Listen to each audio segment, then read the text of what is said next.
Now, I've seen people do it in less time. I've seen people do it in more time. But on average, those that are dedicated can truly set up a business, not just a job, but a business in about 3 years' time.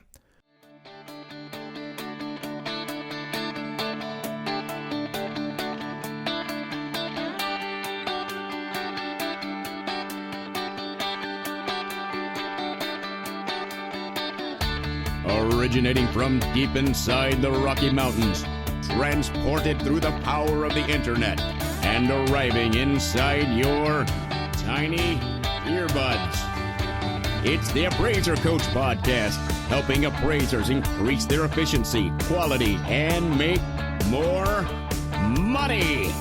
Here's the guy who makes it his life's mission to create value for real estate appraisers nationwide. Your host and the Appraiser Coach, Dustin Harris. And welcome back to the program, everybody. Dustin Harris hanging out with you once again at the podcast chair. Was recently in the coach chair. I want to share with you a question that I get. Actually, it's the same chair, but it's like wearing different hats. You kind of have to psychologically take one off, put one on. I want to share with you a question that comes up often when I'm doing coaching sessions. And I think it's a question that many of us will ask eventually, at least we should, on a pretty regular basis, but at least once in our career, when it comes to our business, when it comes to success, when it comes to growing our appraisal firm into what we want it to be. I want to pause here and remind you of 3 great companies that will allow you to be what your company needs to be. One is OREP Insurance. Of course, we all need E&O insurance, right? We all turn in imperfect reports, and we want to, of course, hedge against the liability that might come down the road. Well, OREP is the insurance company that I use to get my E&O. You should be as well. You can find them at orep.org. That's orep.org. Alamode, of course, is the software that I use on a regular basis to help me to be more productive in my appraisal business. It should be the software that you're using as well, folks. Check them out by calling them. Pick up the phone. Call them, 800-ALAMODE. Talk to a salesperson. Have them explain to you why Alamode is better. Again, it's 800-ALAMODE, or you can get on the internet at alamode.com. Finally, we're sponsored by DataMaster. DataMaster, of course, is helping appraisers save time, save money by inputting data that you would have to put in manually. Folks, this is a time saver. This is a big deal. Check them out. Go to datamasterusa.com. Again, it's datamasterusa.com. Well, I had an opportunity to do a one-off coaching call. I think it actually will turn into additional coaching calls to roll out, if that makes sense. But it was not a series. It was just a one-off opportunity, a 45-minute session with a new user, a new client, a new student, if you will. This individual is not a member of my all-star team, not a member of my dream team, but is a listener here, so shout out. Don't worry, I won't use your name. But I had an opportunity to meet with this individual this morning, and it always is a blessing to meet with appraisers across the nation to help them to be able to learn how to be more successful, more efficient, more productive, and just generally find the conclusion to the vision that they might already have for their business. In other words, helping them to get from where they're at to where they want to be. Now, folks, as I go through this process, it is very, very common for an individual to, for lack of a better term, see what I do and want to emulate. In other words, I put out enough information here on this microphone and in my blogs and in various other opportunities to teach and to coach and to mentor that I think most people have a pretty good idea of the way that Dustin Harris runs his business, at least on a general level, at least from a 5,000 or 30,000 foot view looking down on the forest. The challenge and the difficulty is understanding the trees, is understanding how it all fits together. In other words, I think most individuals understand that I run a very successful, very efficient appraisal office. And through that process, I think many people who come to me for coaching, it's not unusual for them to come and say, listen, Dustin, I know in general how you run things, and I want to get there. I want to go from where I'm at to where you've been or where you are. And maybe not exactly the way that you do it, but in my own time, in my own way, I want to create a successful appraisal business. And here's the key, folks. Most people that come to me are not necessarily looking to make more money, though many of them are. Most of them are just sick and tired, as this individual was this morning, of working 12 to 14-hour days. Now, folks, that is not an exaggeration. Now, I know many of you are like, duh, Dustin, you've explained and described to me perfectly. I know it's not an exaggeration. In fact, if anything, it's probably not going far enough. Now, for others of you who are used to working more banker's hours, that may be a surprise. But I'm telling you, folks, that most appraisers are not working 8-hour days. They're not working Monday through Friday. They're not working what we would refer to as banking hours. Instead, they are cranking out the midnight oil. They are, yes, doing high volume, and yes, we're in a very busy time, but they are challenged with the fact that they are constantly at work. They are trading time for money. Let me repeat that. They are trading time for money. And folks, let me just be so bold as to make this statement, and I just want you to think through this. This is not an indictment. This just is what it is. Folks, that is not a business. That is, as Dave Ramsey would call, owning your job. If you are a technician, if you are a service provider, as appraisers are, and you're simply going out and doing inspections and doing write-ups and simply trading time for money, I'm sorry, but you don't own a business. And I say that as an individual who did that for 12 plus years, so I get it. So if anything, it's an indictment of myself. I've been there, folks. I've done that. And I thought I owned a business. I thought I was a small business owner. But let's just be honest. When I woke up in the morning, that's not my thought. I didn't get up in the morning thinking that my job, J-O-B, again, as Dave Ramsey would call it, was to own a business and to run a business. No, my job was to be an appraiser. And I think that's the mindset that most appraisers have. That we get up. In fact, if anybody were to ask you, what is your career? What is your chosen path of success? Most of you would probably answer, I'm an appraiser. Folks, what if the first thing that came to your mind was, I'm a business owner? Would that change the way that you act on a day-to-day basis? Folks, if you are spending more time in your business than on your business, as Michael Gerber would teach, I would say that you're probably not a true business owner. Now, do you own a company? Do you have a structure? Do you have taxes that you're paying? Do you have an LLC or an S Corp or a C Corp? Sure. Right? But do you actually own a business? That is much, much different than what most appraiser individuals will do, and that is they work their job. And what it comes down to is the only way to make more money when you are in that mindset, and if that is truly your desire, to make more money, to bring more money home, and I'm not just talking about gross, but talking about net, the only possible way to do that is one road, and that is to work even more hours. That's it. That is the path to quote-unquote success if you own your job. Because simply, folks, you are trading your time for money. And the only way, well, let me back up. There is another way. You could charge more for your services. Okay, let's put that out there. But we know that there's a ceiling when it comes to charging more for your services. There is a certain amount that will fit into Economics 101, will fit into marketing, that there's a limit to what your client is going to pay. I don't care how good you are. And you know, folks, I am a huge advocate of increasing your skill set, niching out, becoming better at what you do so that you can demand more. I am absolutely positive that my firm asks 20 to 30% higher than most of my competition out there because of what we have to offer. One of those things, by the way, is speed without cutting quality. Let me repeat that, speed without cutting quality. Because it's not just about doing things faster. If your goal is simply to do things faster, you're going to eventually burn yourself out. Now, let's back up and reset. Today, I had an opportunity to coach a wonderful individual, brand new client of mine. Never met this individual. He's listened to my podcast, as he said, for a couple of years. And he came to me for coaching. And one of the first things he said was not a shock, was not a surprise. By the way, when you do coaching with me, there is a process, an onboarding process, if you will. And so I know a little bit about you before we start coaching, because we've asked very detailed questions about your situation, about where you're going, and what you expect to gain from the coaching sessions. So it's not like I'm going in blind. And I certainly wasn't surprised today when we sat down and talked via Zoom for this coaching call. But I especially was not surprised with the first question that came. And by the way, I'll let you be in the driver's seat. I certainly have a path to success, if you will, for mentoring and coaching. I've done this long enough, going on almost 10 years now, where I've been coaching individuals that I kind of have a way of moving individuals that they can't normally do themselves, if that makes sense. That's why you come to a coach, to help you move in the direction that you probably already know you need to move, but the coach will help you to get there. But I always let the mentee, if you will, the individual being coached, take the reins. I always let the individual being coached drive the cart. And one of the questions that I ask them is, and I often set it up this way and say, listen, I have a path for success based on your onboarding information. I have an idea where I want to go with this, but you're in the driver's seat. So let's start with the big, hairy, audacious questions that you have so that we can get those out of the way and they're not nagging at you as we go through this process. Let's deal with those first. And if those happen to coincide with the path that I want to take you on, I will tell you that. Hey, great question. We're going to get to that, I promise. Let's start with some basics and let's move through where we can go to help you to find success. But I did that this morning, and the question that came back was not unusual, folks. This is a very, very common question. The question that came was, Dustin, I want to get to where you are Specifically, I want to stop working 12 to 14-hour days, but I don't know where to start.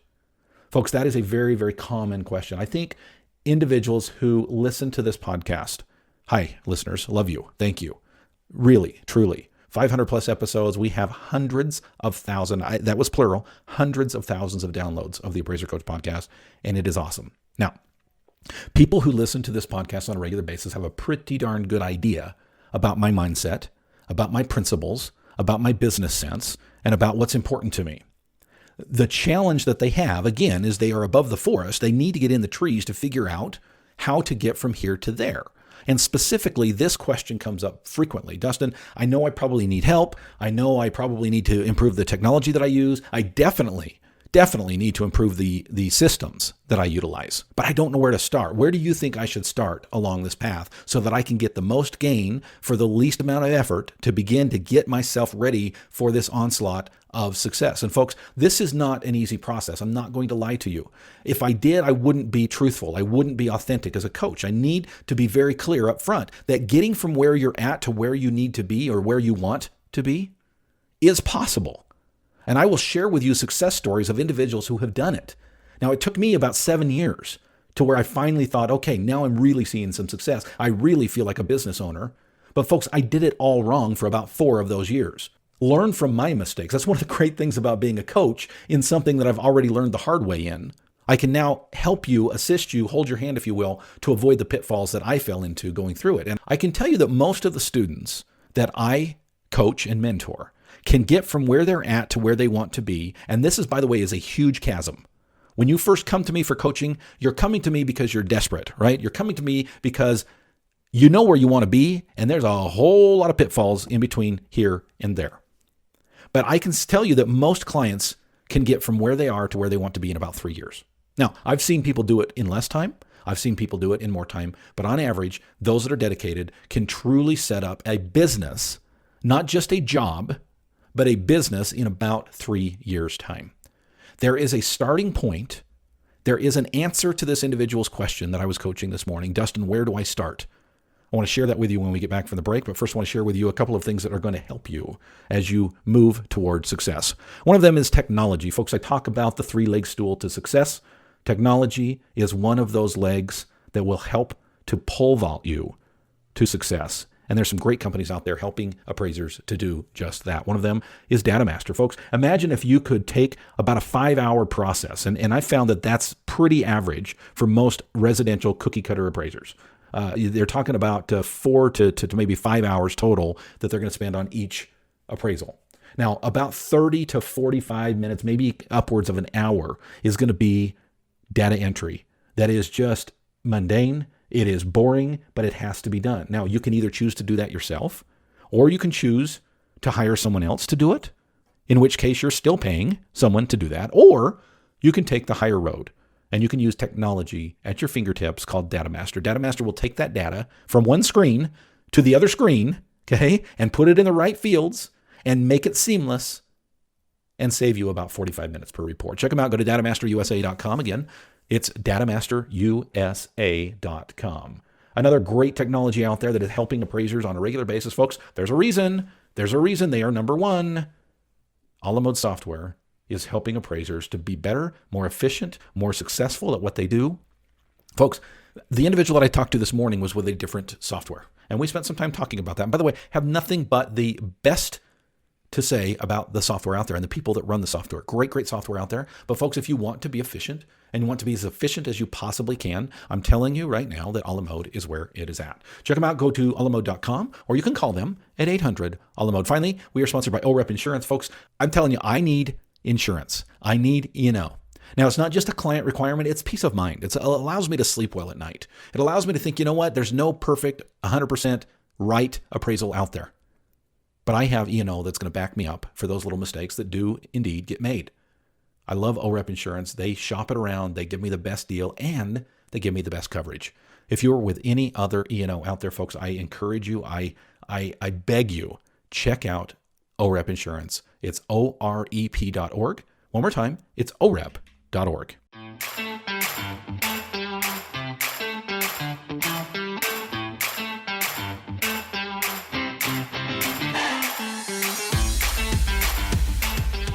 All right, folks, I want to welcome you back to the program. Dustin Harris hanging out with you, and we're talking about the road to success, and specifically, where do you start? What is the first step in your road to success? Now, I'm not going to be hokey on you. Certainly, I could sit there and talk about, well, you got to know where you're going, and we got to know about vision, and that is all true, and you've heard me talk about that 1,000 times. Well, let's say you have a vision. Let's say, like this individual that I was coaching this morning, you know where you want to go.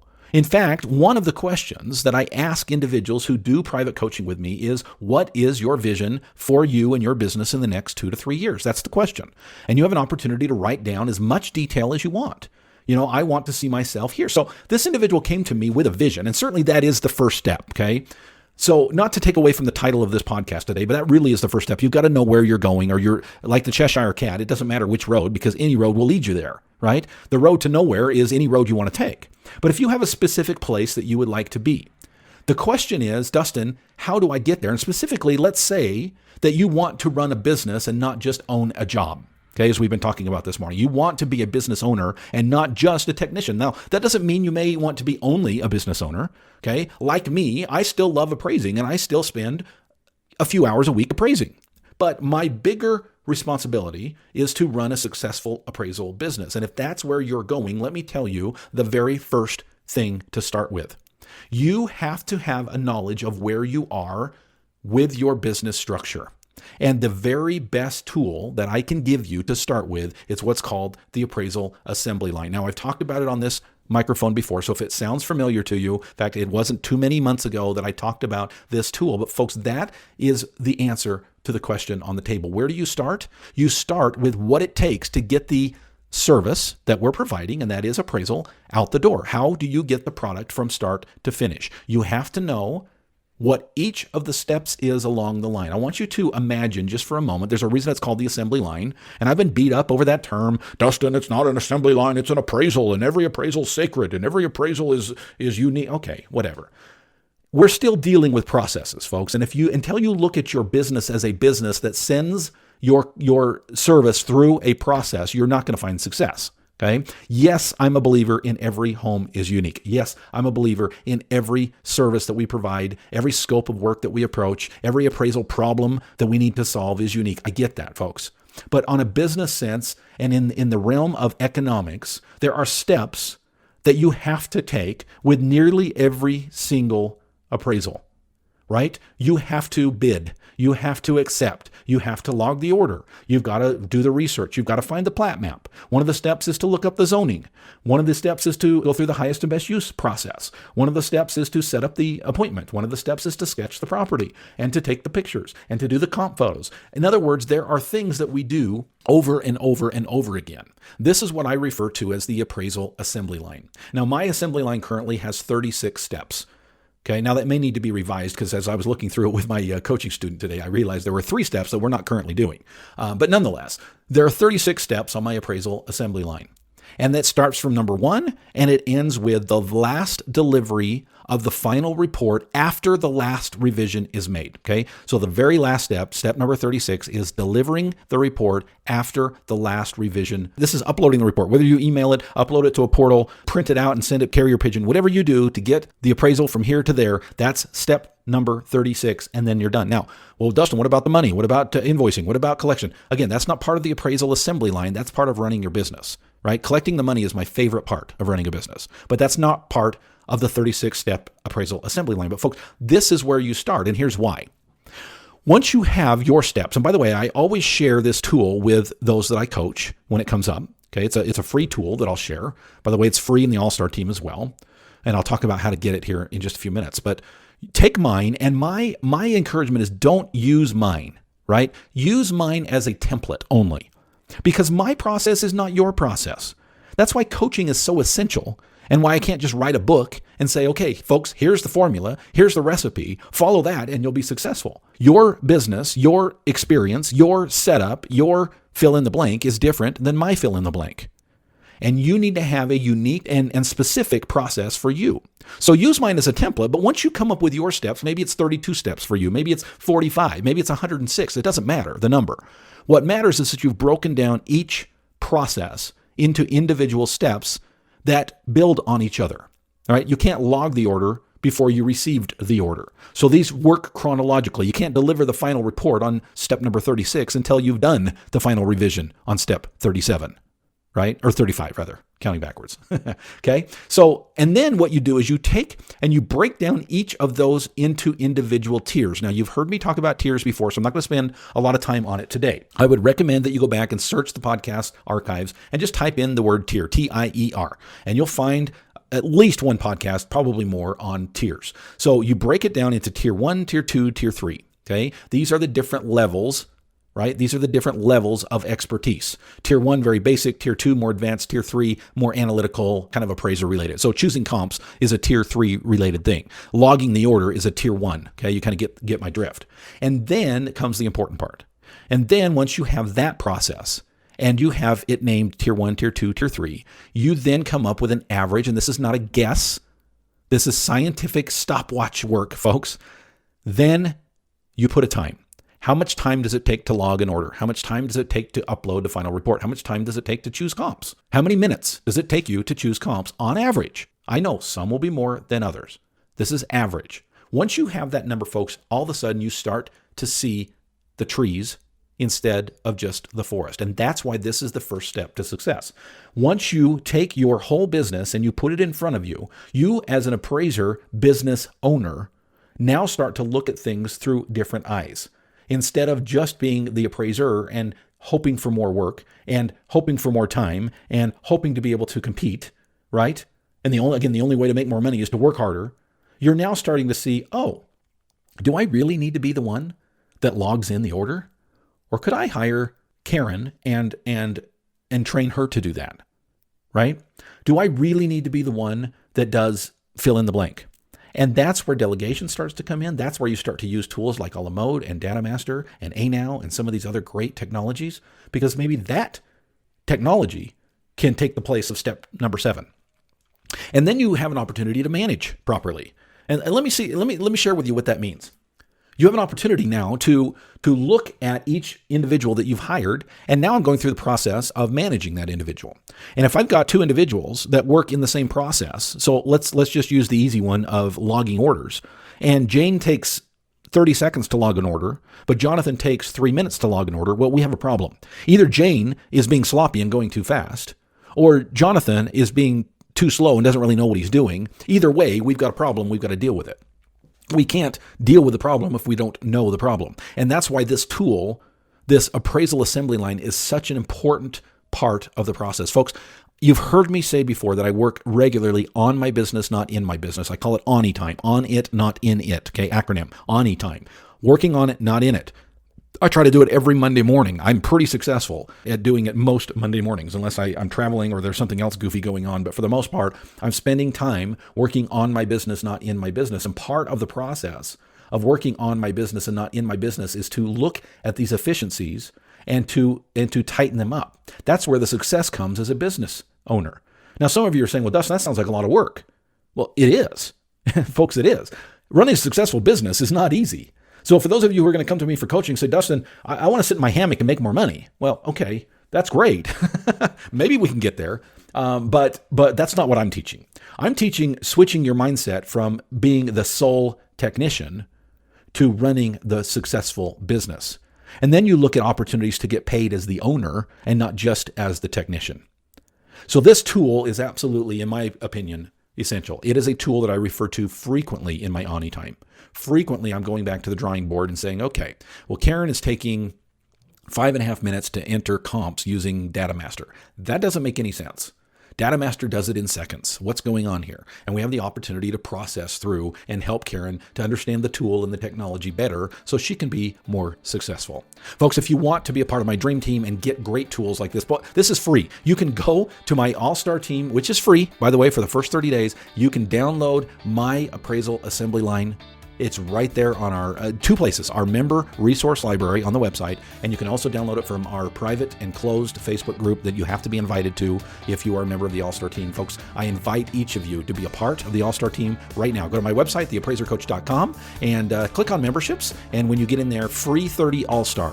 Free 30 All-Star is the coupon code. We will see you there. You've been listening to the Appraiser Coach podcast with Dustin Harris. If you like what you hear, please give us a 5-star rating and post a short review on iTunes. For more in-depth insider information on how you can make more money as a real estate appraiser, visit theappraisercoach.com and sign up for the All-Star team today. Thanks for joining us.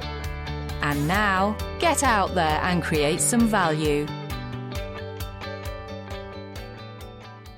I can now help you, assist you, hold your hand, if you will, to avoid the pitfalls that I fell into going through it. And I can tell you that most of my students are able to... Sorry, editor. I don't know what that was. A little weird hiccup. Okay, reset.